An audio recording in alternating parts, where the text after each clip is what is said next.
Hello viewers, welcome to Telugu ఇంటి రుచులు. So ఇప్పుడైతే మనం క్విక్గా పప్పు రెసిపీ అయితే చూసేద్దామన్నమాట. సో పప్పు రెసిపీకి ముందుగా పప్పునైతే ఒక 2 గంటలు నానబెట్టుకున్నాను అనమాట. గ్యాస్ ప్రాబ్లమ్స్ ఏముండవు. 1 అవర్ లేదా హాఫ్ అన్ అవర్ నానబెట్టుకున్నా కూడా సరిపోతుంది. ఎక్కువసేపు నానబెట్టుకుంటే గ్యాస్ ప్రాబ్లమ్స్ ఉండవన్నమాట. సో దీనిలోకి అయితే ఒక 2 టమాటాలు అలానే 2 పచ్చిమిర్చి కట్ చేసి పెట్టుకున్నాను.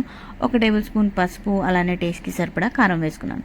చిన్న నిమ్మకాయ సైజ్ అంతా చింతపండు అయితే వేసుకుని ఒక 3 విజిల్స్ వచ్చేంత వరకు అయితే వెయిట్ చేశాను. విజిల్ వచ్చేసిన తర్వాత మూత తీసేసుకుని పప్పు గుత్తితో ఇలా పప్పునైతే మెతుక్కున్నాను అనమాట. ఎందుకంటే టొమాటో ముక్కలు అవన్నీ నలిగి చక్కగా బాగుంటుందని చెప్పేసి. సో ఇంకొక పక్కనైతే ప్యాన్ పెట్టుకొని తాలింపుకి అయితే రెడీ చేసుకుంటున్నాను పోపు కోసం. సో 2 టేబుల్ స్పూన్స్ ఆయిల్ వేసుకుని దానిలో పచ్చిశనగపప్పు, సాయపప్పు, ఆవాలు, జీలకర్ర, ఎండుమిర్చి, కరివేపాకు, వెల్లుల్లి ఇవన్నీ అయితే వేసేసుకుంటున్నాను. పప్పులో వెల్లుల్లి అనేది మెయిన్ అనమాట, మంచి ఫ్లేవర్ని ఇస్తుంది.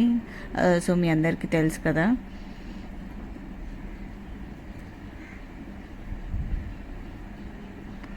మీలో పప్పు రెసిపీ ఎంతమందికి ఇష్టమో నాకు కింద కామెంట్ సెక్షన్లో తెలియజేయండి.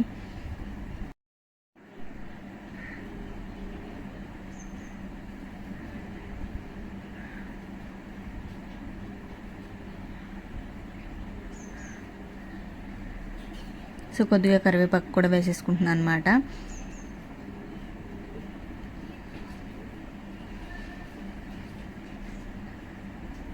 సో ఈ పోపులన్నీ చక్కగా కలుపుకుని వేయించుకుంటున్నాను. ఇవన్నీ వేగిపోయిన తర్వాత ఇప్పుడైతే నేను పప్పులో అయితే వేసేసుకుంటున్నాను. సో పప్పు తాలింపు కూడా అయిపోయింది, రెసిపీ అయితే రెడీ అయిపోయింది అనమాట. సో ఈ క్విక్ రెసిపీ కనుక మీకు నచ్చినట్టయితే లైక్ చేయండి, షేర్ చేయండి. సో మళ్ళీ ఇంకొక మంచి రెసిపీతో మళ్ళీ మేము ముందుకు వస్తాను. అంటే take care, by by, have a good day.